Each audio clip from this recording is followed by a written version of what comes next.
नमस्कार। पक्ष विपक्ष में आपका बहुत बहुत स्वागत है। आपके साथ मैं हूं विकास ब्रजेश सक्सेना और मेरे सहयोगी। नमस्कार, मैं हूं आपके साथ शिवम दत्त मेहता और मेरे साथ है मेरी सहयोगी। नमस्कार, मैं हूं आपके साथ कनिका अरोरा। चलिए कनिका, विकास, शुरुआत करते हैं खबरों की। पहली खबर महाराष्ट्र से है। महाराष्ट्र के संभाजी नगर में बीजेपी और उद्धव ठाकरे गुट की शिवसेना कार्यकर्ता आमने सामने आ गए हैं। इस बीच पुलिस ने हल्का बल भी प्रयोग किया है। दरअसल उद्धव ठाकरे के बेटे आदित्य ठाकरे आज संभाजी नगर में रामा होटल में हैं और उनका संभाजी नगर में एक कार्यक्रम है, लेकिन बीजेपी कार्यकर्ता बड़ी संख्या में आदित्य के होटल के बाहर इकट्ठा हो गए और आदित्य के खिलाफ नारेबाजी करने लगे। उनसे दिशा सालियान मौत मामले में आदित्य से जवाब मांग रहे थे। बता दें कि कल भी जैसे ही प्रधानमंत्री नरेंद्र मोदी संभाजी नगर में पहुंचे, उनका भी ठाकरे गुट ने विरोध किया था। आज जब बीजेपी के लोगों के इकट्ठा होने की सूचना मिली, तब उद्धव गुट के नेता अंबादास दानवे और कार्यकर्ता भी इकट्ठा हो गए और आमने सामने नारेबाजी करने लगे।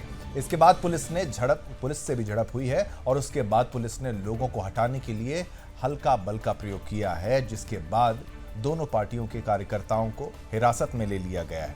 खबर जानिए, अब इसका पक्ष जानिए।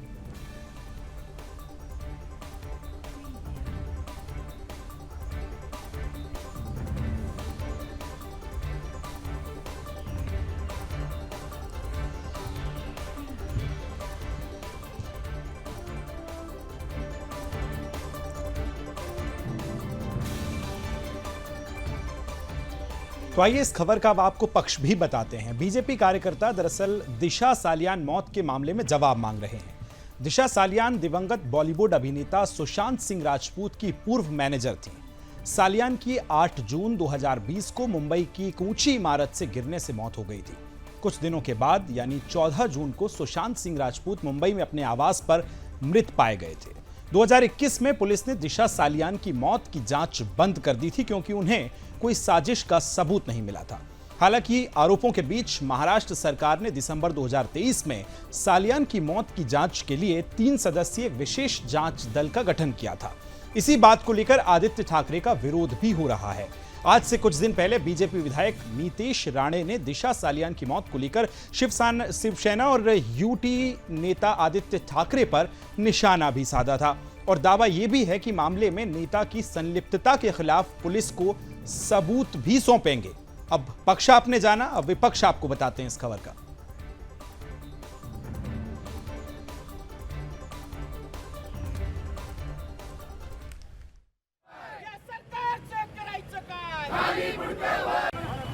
देखिए, आपने सही बोला, उन्होंने ड्रामा किया था।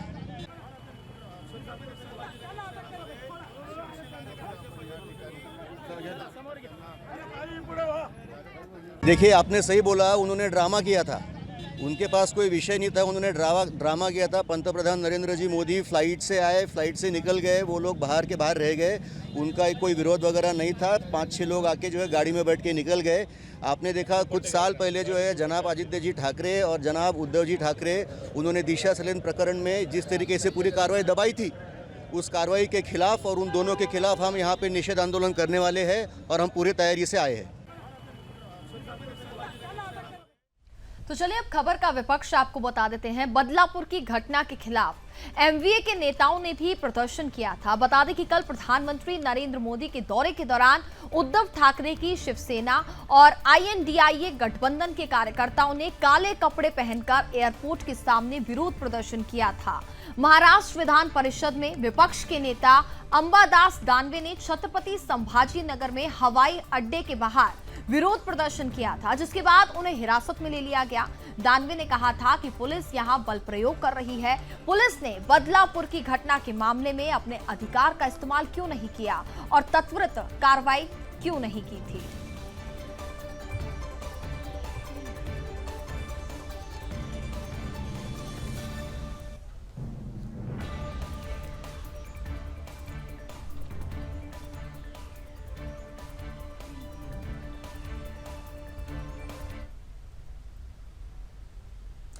तो तो देखिए, दिशा सालियान की मौत जो हुई थी उसको कहा जाता है गिरने से हुई थी छत से, लेकिन ये भी आरोप उनके पिता के द्वारा लगाया गया था कि शायद उनकी हत्या हो सकती है। बाद में अपने बयान से वो पीछे भी हटे थे। तो कई पहलू इसमें है, लेकिन ये बीजेपी और वो दूसरे गुट के से जो मारपीट हो जाती है, ये मामला आज जातूल पकड़ता हुआ नजर आ रहा है। विकास, क्या कुछ कहेंगे इस मामले पर? बिल्कुल, देखिए इसकी शुरुआत ऐसे हुई कि जब प्रधानमंत्री महाराष्ट्र पहुंचे, कल वो पहुंचे थे और कृषक जो उद्यमी महिलाएं हैं, जो किसान महिलाएं, उनसे बातचीत की थी। इस दौरान एयरपोर्ट पर शिवसेना के कार्यकर्ता पहुंचते हैं, नेता पहुंचते हैं काली पट्टी बांधकर और वहां प्रदर्शन करते हैं। अब ऐसे में बीजेपी के कार्यकर्ताओं को पता चलता है कि जो उद्धव ठाकरे हैं वो कहां रुके हुए हैं, तो वो होटल के बाहर पहुंच जाते हैं। फिर शिवसेना के कार्यकर्ताओं को पता चलता है और दोनों आमने सामने आ जाते हैं। स्थिति शिवम यहां तक पहुंचती है कि पुलिस को लाठीचार्ज करनी पड़ती है। हालांकि इस केस का लेकिन क्या भविष्य होगा, ये तो एक बड़ा सवाल है जो कि समय के गर्त में है। अगली खबर का रुख करते हैं। बात करेंगे उत्तर प्रदेश के जिला बिजनौर से। हैरान करने वाला मामला सामने आया है। यहाँ एक सरकारी स्कूल के टीचरों ने स्कूल में पढ़ने वाले हिंदू बच्चों को स्कूल में तिलक ना लगा कर आने का आदेश दिया। ये घटना छात्रों ने अपने परिजनों को बताई, जिसके बाद हंगामा खड़ा हो गया। छात्रों का कहना है कि उन्हें स्कूल में तिलक के लिए मना किया जाता है, मगर मुस्लिम छात्र टोपी पहनकर स्कूल आते हैं, उनसे कुछ नहीं कहा जाता। तो हिंदू बच्चों को तिलक लगाने से आखिर क्यों रोका जा रहा है? छात्रों का ये भी कहना है कि स्कूल में मुस्लिम बच्चे जबरन उनके सिर पर अपनी टोपी रख देते हैं और शिक्षक उनसे कुछ नहीं कहते। आरोप है कि जब हिंदू बच्चों ने इसकी शिकायत अपनी टीचर तनवीर आयशा से की, तो उन्होंने कहा कि ये टोपी क्या दुख दे रही है तुम्हें? मतलब ये टोपी से मतलब परहेज नहीं है उस शिक्षक को, तो लेकिन वो हिंदू जो कलावा पहनते हैं, टीका लगाते हैं, उससे बड़ी परेशानी है। टीचर तनवीर आयशा ने ये कहा कि उन्होंने कहा कि टोपी से क्या दुख है तुम्हें। चलिए, खबर आपने जानी, आप पक्ष जानिए, फिर उसके बाद विपक्ष भी आपको बताएंगे।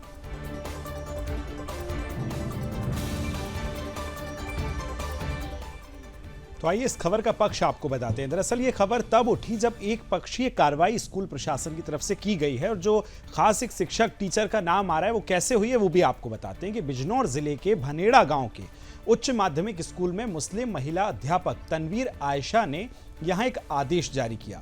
महिला टीचर स्कूल आने वाले दूसरे समुदाय के बच्चों को तिलक लगाकर स्कूल आने से मना करती थी, यानी हिंदू बच्चों को तिलक लगाना मना था। इतना ही नहीं, कई बार इस मुस्लिम टीचर पर हिंदू छात्रों के माथे से तिलक को हटाने का भी गंभीर आरोप लगाए। हालांकि यह भी पता चला है कि मुस्लिम टीचर ने मुस्लिम बच्चों को टोपी पहनकर आने की बात उन बच्चों से ही कही थी। यानी एक समुदाय के बच्चों को तिलक लगाने की मनाही है, तो दूसरी तरफ समुदाय के बच्चों को टोपी लगाकर आने की आजादी भी दी जा रही है। इसी कारण स्कूल में मुस्लिम बच्चे टोपी लगाकर आ रहे हैं। इतना ही नहीं, बच्चों द्वारा दूसरे समुदाय के बच्चों को ये भी आपको बताएं कि उनके सिर पर टोपी जबरदस्ती रख दी जाती है, उसके बाद भी टीचर्स कुछ नहीं कहते हैं। आरोप ये भी है कि हिंदू बच्चे टोपी रखने से जब एतराज करते हैं तो टीचर हिंदू छात्रों से कहती हैं कि तुम्हें आखिर दिक्कत क्या है, क्यों दुख हो रहा है।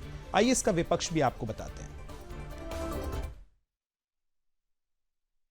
किया था ये आयशा मैम उषा मैम का नाम लेकर फायदा उठा रही थी। उषा मैम का उषा मैम ने टिक्के को मना करा है, तुम टिक्का मत लगा पाओ। और जब हमने नु किया तो उषा मैम बच्चे टोपी ओढ़ के क्यों आ रहा है, इन्होंने नु किया था आयशा मैम ने टोपी तुम्हें कुछ दुख दे रही है, इन्होंने नु किया आयशा मैम ने।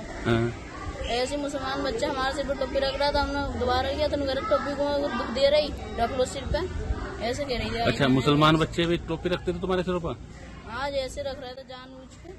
अच्छा, हमने मैम देखा तो मैम करी टोपी तुम्हें कुछ दुख दे रही, ऐसी कह रही थी मैम, और वो उसका उस मैम का फायदा उठा रही।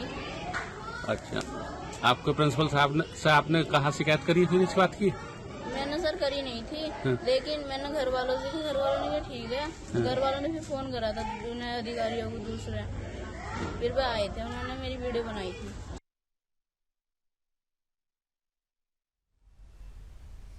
तो चलिए इस खबर का विपक्ष आपको बता देते हैं। मामला सामने आने पर स्कूल के प्रधानाध्यापक राजेंद्र सिंह ने कहा कि उनके यहाँ 2 महिला टीचर हैं, जिनमें एक हिंदू और दूसरी मुस्लिम है। उनके बीच आपस में विवाद भी रहता है। मुस्लिम टीचर ने बच्चों को तिलक लगाकर नहीं आने को कहा, तो इस तरह की शिकायतें परिवारों तक पहुंची।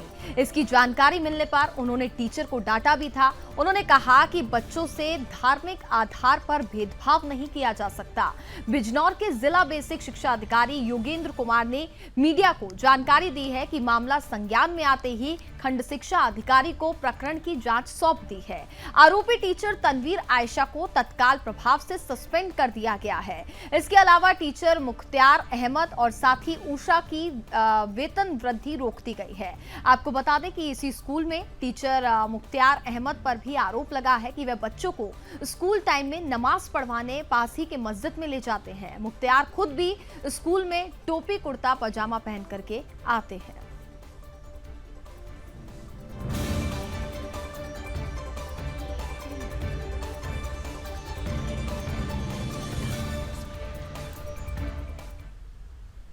चलिए, ये पूरी खबर जब आपने देखी तो इसमें एक बात तो साफ ये नज़र आ रही है कि कैसे एक अपने समुदाय के बारे में सोचना, यानी जो मुसलमान है केवल अपने ही धर्म के बारे में सोच के, अपने मज़हब के बारे में सोचकर दूसरे यानी हिंदू धर्म, सनातन धर्म के बच्चों को रोकने का प्रयास करते हैं कि भाई अपने बच्चों को जो टोपी पहना के भेजेंगे, कुर्ता पजामा पहन के आएंगे सरकारी स्कूल में, ये सब अब आगे और नहीं चलना। और आज जन्माष्टमी भी है, हम सब की तरफ से पहले तो आपको बधाई। और बात करते हैं हरिद्वार की, जहाँ पर एक दुखद खबर भी सामने आई है। हरिद्वार में जन्माष्टमी से पहले गौ हत्या की खबर सामने आई है। यहाँ गंग नहर कोतवाली रुड़की के माधवपुर क्षेत्र में गौ संरक्षण स्क्वाड की टीम ने गौकशी की एक आरोपी को पकड़ने के लिए वहां पर गई थी। इस दौरान एक युवक तालाब में कूद गया, भागने का प्रयास कर रहा था, जिससे उसकी मौत हो गई। इस घटना के बाद परिजनों और ग्रामीणों ने पुलिस पर गंभीर आरोप लगाते हुए जोरदार हंगामा कर दिया। मृतक की पहचान सोहलपुर निवासी 22 वर्षीय वसीम उर्फ मोनू के रूप में हुई थी। वसीम नाम याद रखिएगा, जो जिम ट्रेनर था। वहीं इस मामले में गौ स्क्वाड की टीम पर आरोप लगा है। मृतक के परिजनों का आरोप है कि गौ जो स्क्वाड है वो टीम ने युवक को रोककर मारपीट की और फिर गांव के तालाब में फेंक दिया, जहां उसकी मौत हो गई। ग्रामीणों ने इसका विरोध किया, लेकिन टीम ने उन्हें डरा धमकाकर भगा दिया। मृतक के शरीर पर कई चोटों के निशान हैं, जिससे ग्रामीणों में गुस्सा है। पुलिस ने मामले की गंभीरता को देखते हुए कई थानों की पुलिस को मौके पर बुलाया और ग्रामीणों को शांत कराया। तो गौकशी का एक और मामला है जो कि मुख्य मामला है, और भागते भागते वो डूब गया। खबर आपने जानी, अब इसका पक्ष जानिए।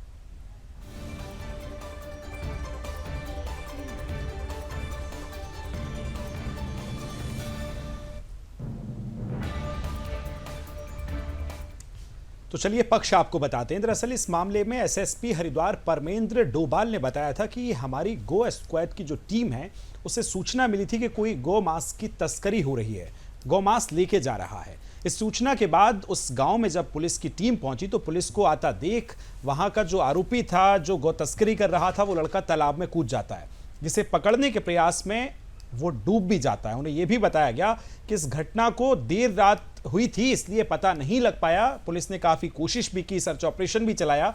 उसके बाद एसएसपी ने आगे ये भी बताया है कि हम ग्रामीणों से बात कर रहे हैं और कार्रवाई भी कर रहे हैं। वहीं आपको बताएं, सीओ रुड़की नरेंद्र पंत ने यह भी कहा है कि गौ संरक्षण स्क्वाड की टीम ने एक स्कूटी सवार को गौ मांस के साथ पकड़ने का प्रयास किया था, लेकिन वो बचने के लिए तालाब में कूद गया, जिससे उसकी डूबकर मौत हो गई। उन्होंने यह भी बताया कि मामले की शिकायत मिल चुकी है और पोस्टमार्टम रिपोर्ट के आधार पर आगे पूरे मामले पर एक्शन किया जा रहा है।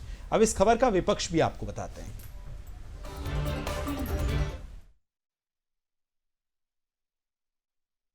देखिए, रात को गौवंश की टीम यहाँ पर आई थी, उनके द्वारा कुछ गौवंशी मांस पकड़ा गया। एक स्कूटी में एक व्यक्ति पकड़ा गया था।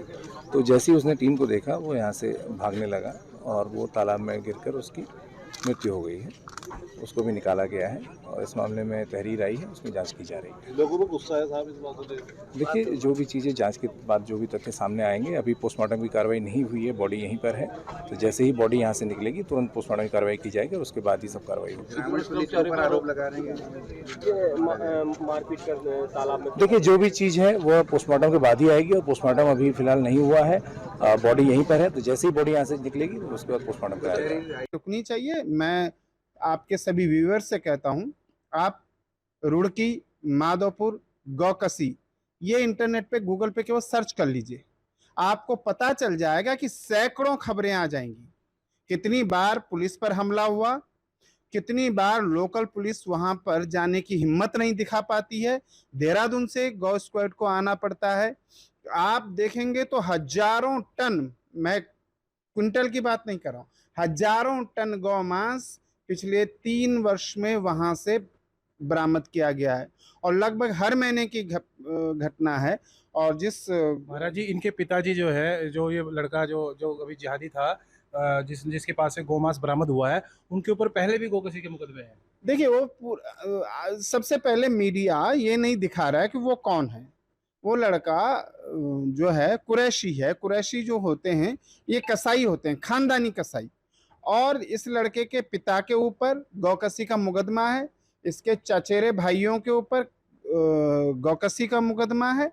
और ये वे लोग हैं, आप देखिए कि इसके पिता ने 10 संतानें पैदा करी और सबको गौकसी के धंधे में। मैं तो कहता हूं इसके पूरे परिवार की जांच होनी चाहिए। जब बाप कसाई है, गौकसी कर रहा है, बेटा गौकसी करते हुए पकड़ा गया, इसके जो बचे हुए 4 बेटे हैं उन पे भी जांच बिठाइए। जब इसके भतीजे गौकसी कर रहे हैं, उसका चचेरे भाई गौकसी कर रहे हैं और इन सब पर खानदान पे मुकदमा, मतलब पूरा खानदान ही सस्पेक्टेड है।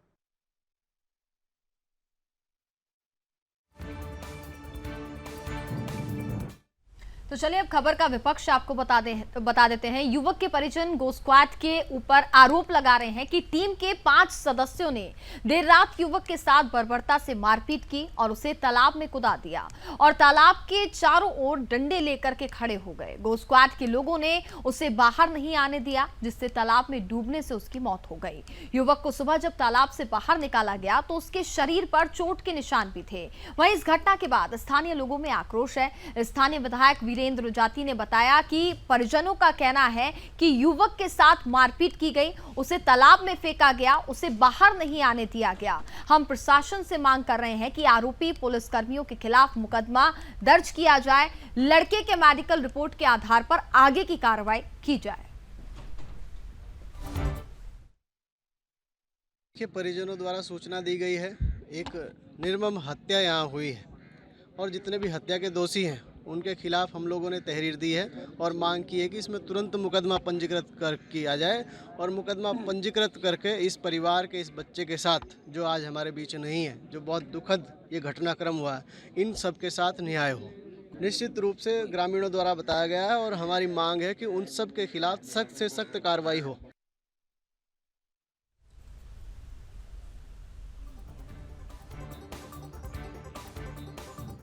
और इसी के साथ पक्ष विपक्ष में फिलहाल के लिए इतना ही। दीजिए इजाजत। जय हिंद। जय हिंद।